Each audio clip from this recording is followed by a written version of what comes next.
This program is brought to you by Rogers Xfinity, connecting you to more of what you love. Visit Rogers.com for more details.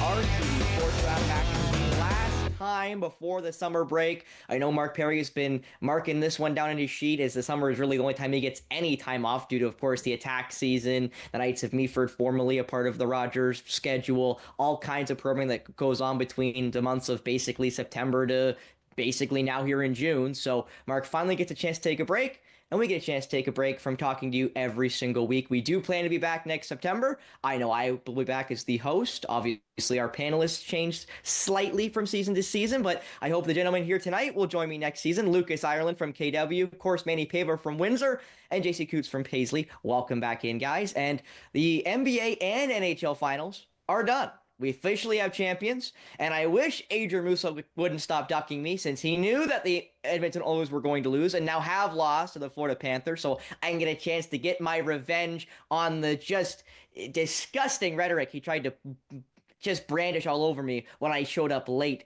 on the one episode I haven't hosted this season. So, Adrian, you're lucky. Count your days. So anyway, big win for the Florida Panthers. They win back-to-back championships against the Edmonton Oilers in both finals. The OKC Thunder get rid of the Indiana Pacers. Tyrese Halliburton-less Indiana Pacers who got hurt in the second quarter. I think that's where we're going to start, guys. Shai Gilgeous-Alexander wins finals MVP as the OKC Thunder do put away the Indiana Pacers in Oklahoma City, capturing their first NBA title.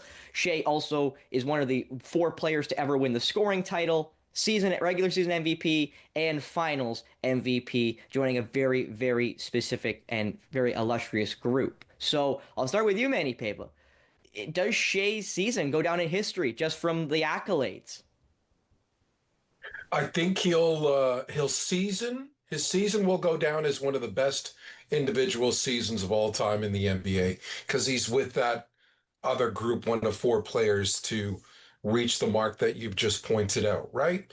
So what I think will be more remembered is if Shai can do this again.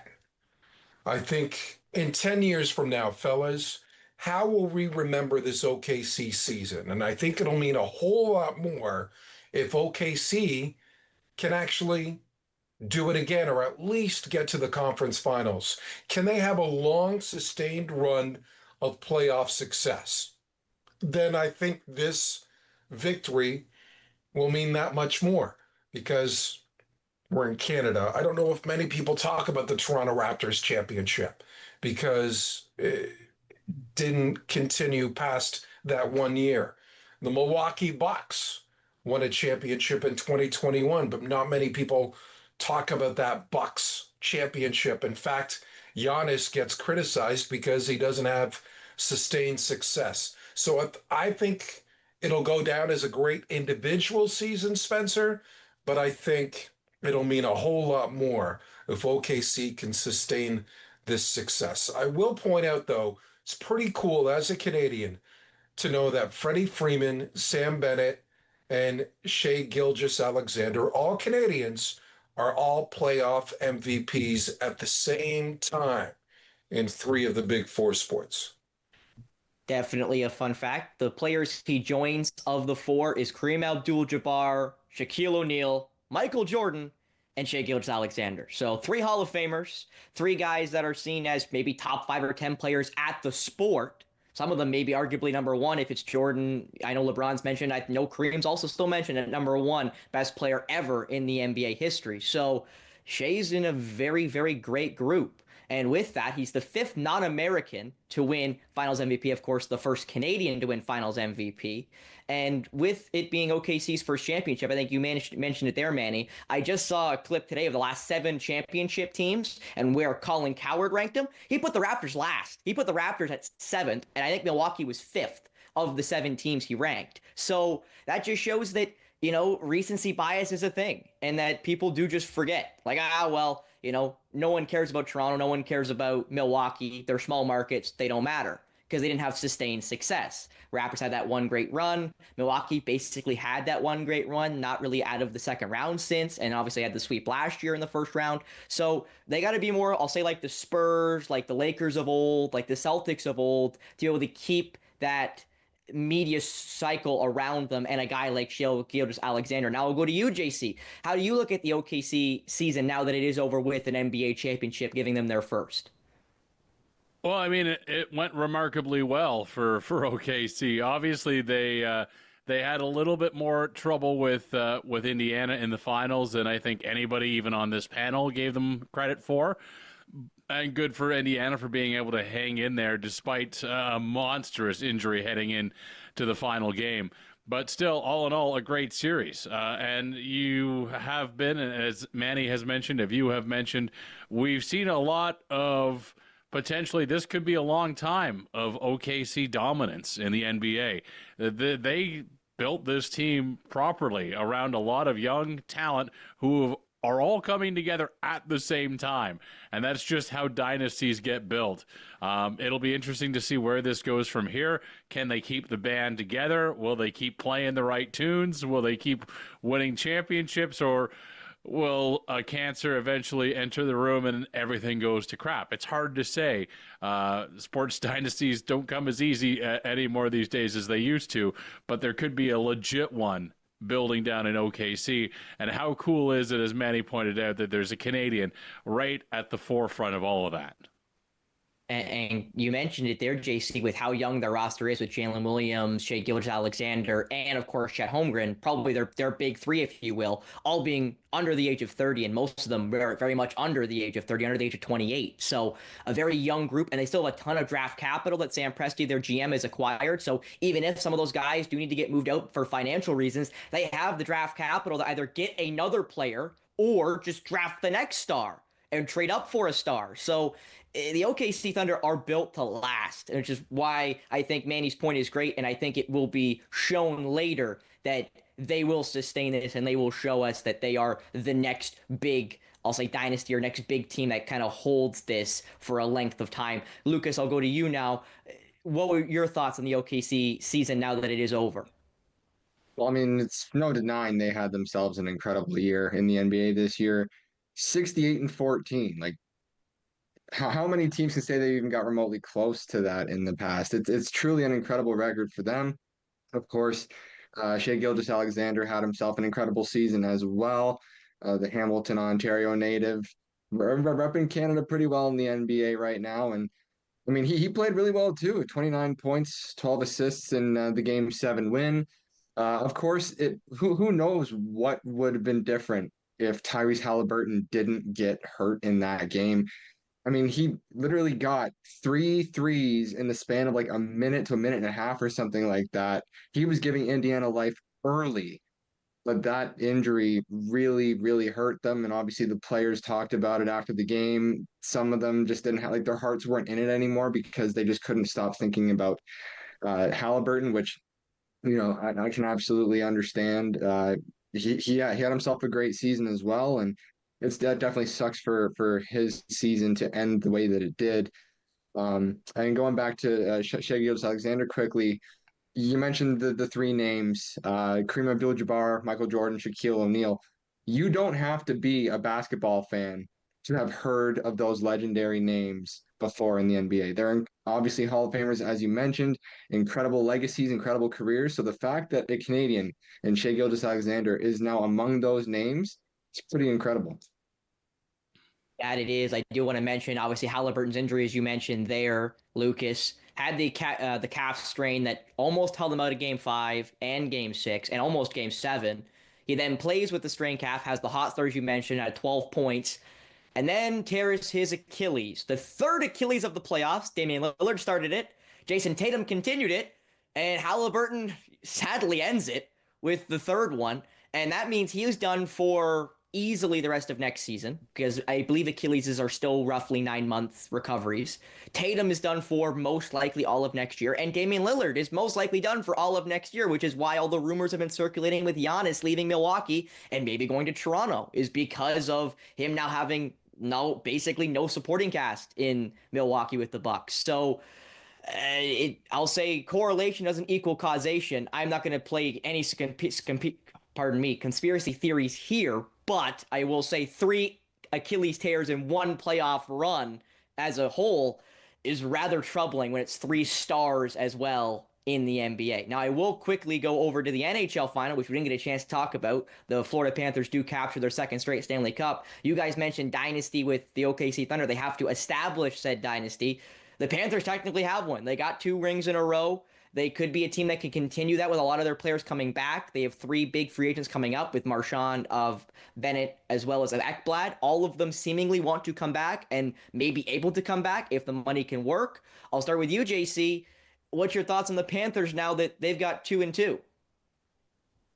I mean, Matthew Tkachuk called themselves a dynasty, and I don't think that he is wrong in that sense of measurement. I mean, they've now been to the big dance 3 times straight. They've won the last 2 times they've been there.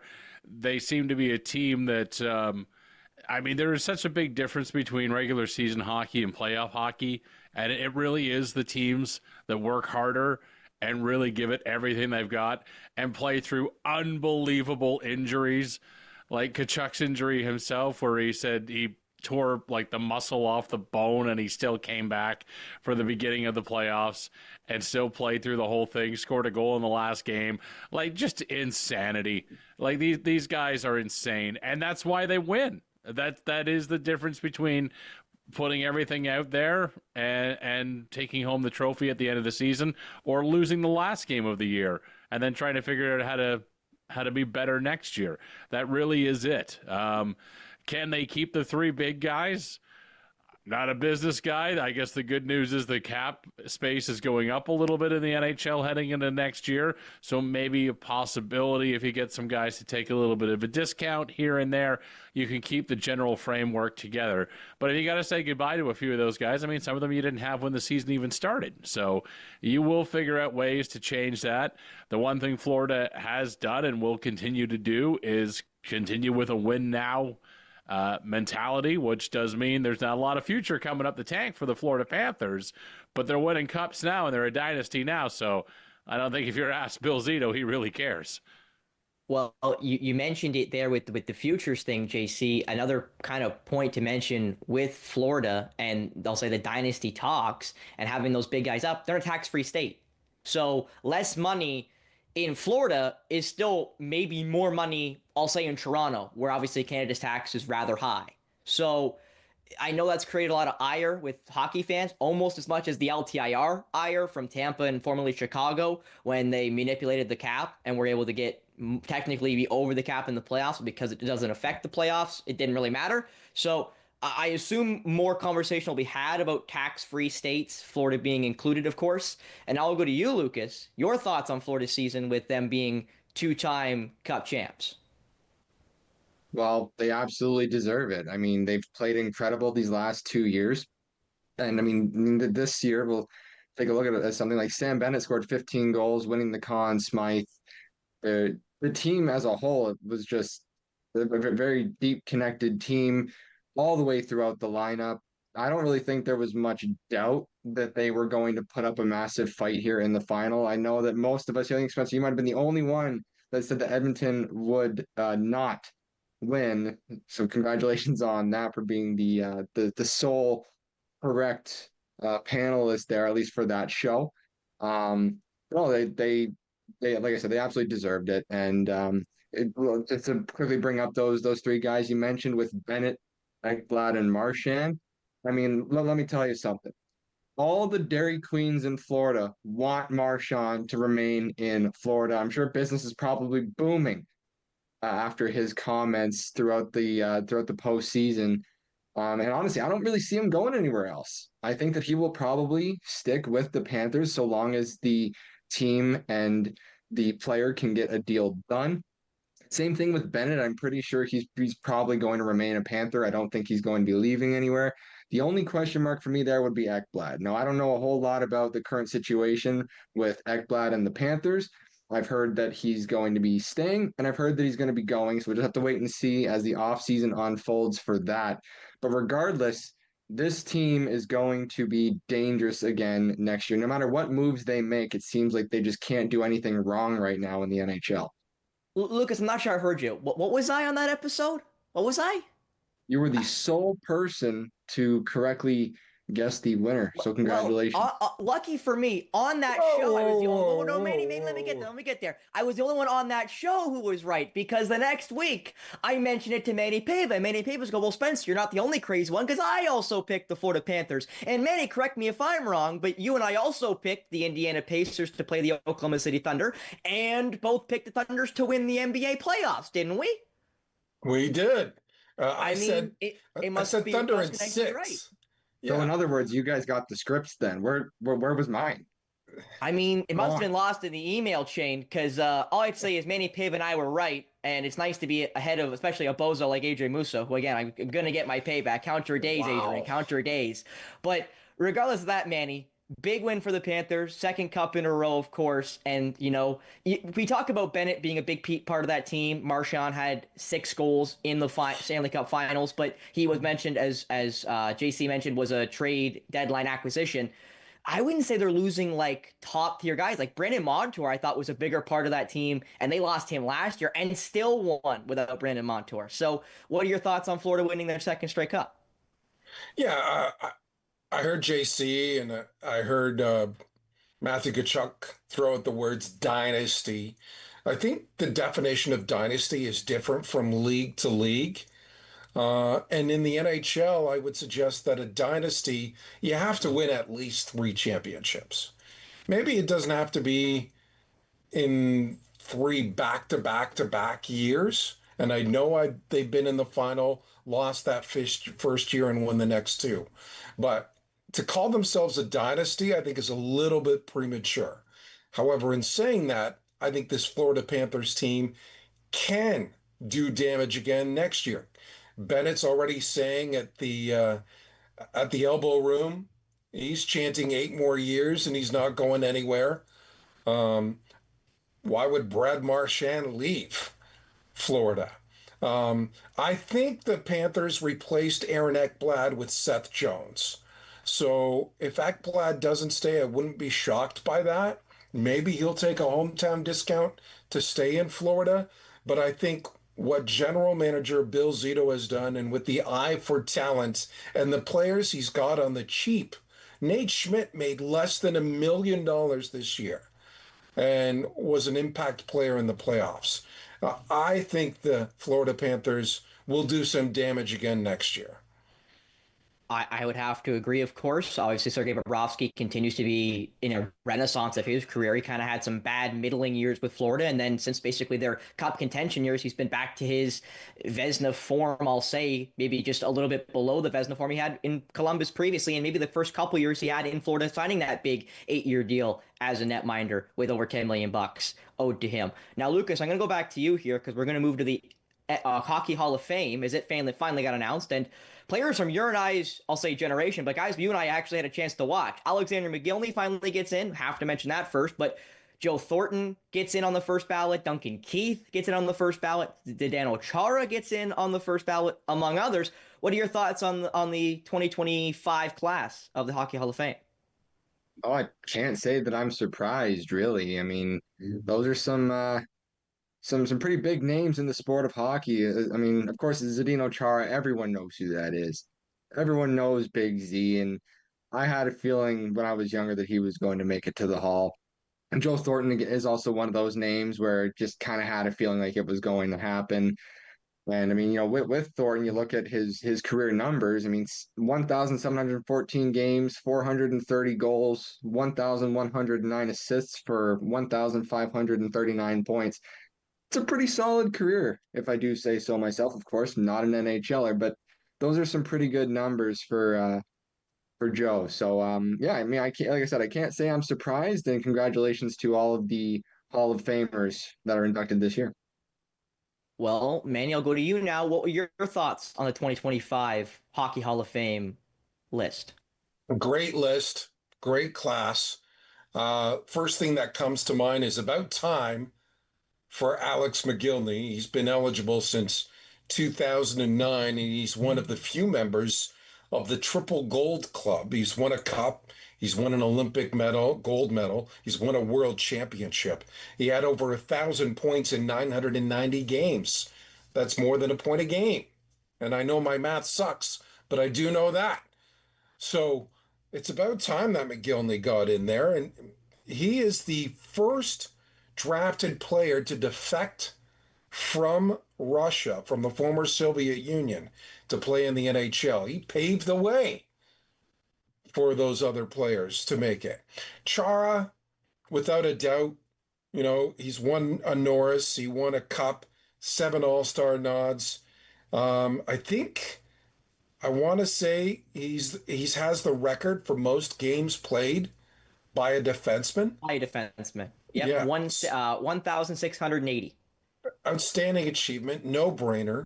Joe Thornton may be the best player to never win a Stanley Cup. And Duncan Keith, he's won 3 cups. So Chara, Thornton, and Keith, it was their first year of eligibility. I think nobody can argue that they shouldn't be in the Hall, and it's about time McGillney got in. Glad he got his flowers. Finally, McGillney in. JC, what was your thoughts on the Hockey Hall of Fame 2025 inductees? I was happy to see it. These are superstars, all in their own right. McGillney took a long time, as Manny mentioned, to get in. Guys like Duncan Keith, who may not have been like super successful in terms of point production, but certainly when it came to success of winning a championship, those guys were there every day. Guys like Joe Thornton. I mean, I remember all of the hoopla around Joe Thornton when he went number 1, and it wasn't even him that ended up being the best Boston Bruin that year. It was another guy named Sergei Samsonov who ended up taking the Calder Trophy home, and it was touch and go for a little bit there on whether or not Joe was going to be a great hockey player or if maybe they rushed him to the NHL too fast. So to see him get to the Hall after all of that and after that rough start that he had in his career is something really cool to see. I heard somebody made the point today that of this group of players, you've got like a second rounder and a third rounder in there. You've got guys that came to the NHL through non-traditional paths like Alexander McGillney. And, just hearing those stories, it really does show you that as long as you can get to that level, to the NHL level, even if you're a 9th-round draft pick, like lucky Luc Robitaille, you can still go on to greatness and can still win a championship and maybe get your name in the Hall of Fame. So there's really nothing that's determined and for sure in this game or in this life, but it's really cool to see a distinct group, a really unique group, all get in for what they've done. Well, with that, it is a tradition on this show that by the end of the last episode, we talk about the summer, what's coming up, what we may miss, what we plan to go to, what our plans are as individuals. And JC, I'm going to start with you because you're probably the busiest person I know, and I like to be a busy guy myself. I like to fill up my schedule with stuff, but you somehow well surpass me doing 3 and 4 things at a time, for Pete's sake. So JC, I'll start with you. What are your big summer plans? And I know you're going to go to some Jays games, but what are some events you plan to go to as well this summer? Well, next Sunday night, you'll find me at the Ottawa Red Blacks Toronto Argos game in Ottawa. We're going to head home and do some camping in the Ottawa area, and the first happens to be our anniversary, so it just makes a lot of sense for us to be somewhere together on July 1st. And then, I've got the Jays and the Giants to look forward to, and we might be seeing a wild card competing team at that time in Toronto, as weird as it is to say, but that series coming up in July. My brother's getting married in Detroit in August. There are no ball games that weekend, I've checked, so won't be able to fit anything in around the wedding, at least not that I've found so far. But I'll definitely try to sneak at least one more sports experience in this summer. We'll see what the fall holds. But, I mean, it really is blink and you miss it here in Canada. Like, we toil through those winter months for 6 to 8 months out of the year. We get into summer, all we could do is complain about the heat, and the next thing you know, they're dropping a puck on a new hockey season. So it'll be here before you know it, sports fans. It's always kind of this bittersweet time of the year to have to sign off and know that we're leaving you with not much more than baseball and soccer highlights, but looking forward to a good summer nonetheless. Club World Cup going on right now. Some of the best teams in the world getting a chance to play against each other. Manny, I'll go to you now. Obviously in the Windsor area, you're a hop, skip, and a jump from Detroit, getting to go to some Tigers games. What are your big summer plans and any games you plan to attend? Well, I thought about actually doing this final show in my pool because it's so hot. So I didn't do it on this show, but I will be in the pool a lot. I will be warming up my arm, getting ready for the pro cornhole circuit, ready to show off my skills that way. And I'll take in the Tigers games. And when I come back on the show, guys, I will be proclaiming how the Detroit Tigers are World Series contenders. And JC, I hope you do find the time to come down and watch a real baseball team, not that second-rate team that plays in a dome in Toronto. Well, in fairness, man, you can go see a real team. The Yankees come to town pretty often, so you can see the Yankees play. It might be only half a real game, but the Yankees will be there. Aaron Judge will be there. It'll be interesting to watch. Lucas, I'll go to you now.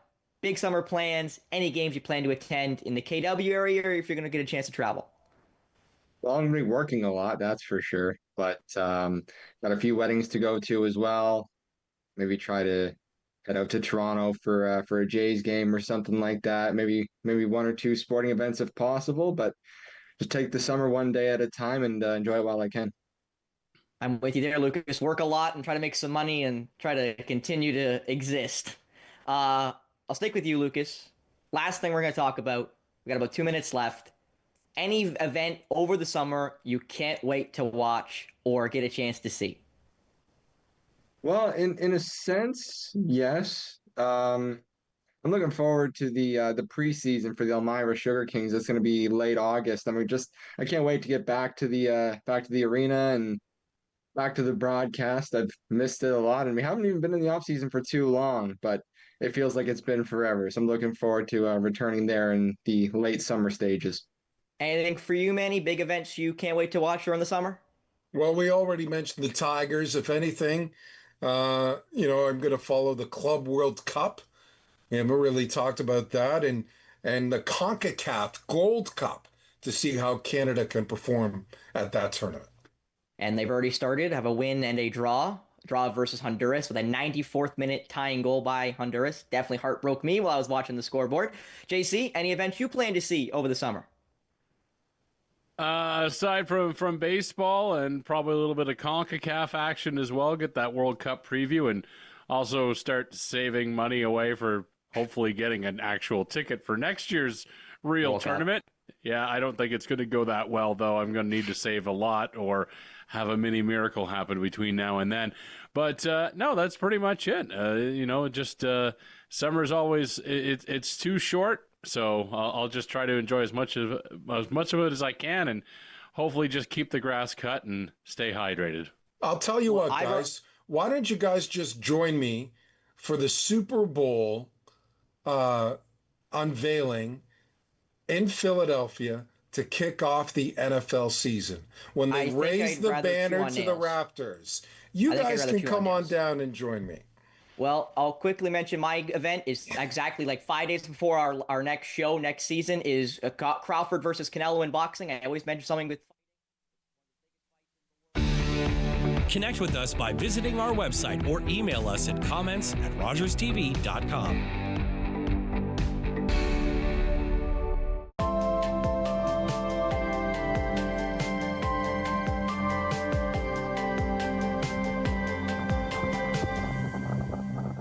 Public transit, garbage pickup, parks and recreation programs, snow removal on your street. How can you stay informed about these and other important local services? Tune to City Council coverage on Rogers TV. See your community leaders at work on Rogers TV City Council coverage. In baseball, there's nothing more important than making it home. George Springer has tied the game. Doesn't matter how you get there. It's gone! but I do it with style. Boy, has he got some kind of power. And a little swagger, too. Because no matter where you happen to be,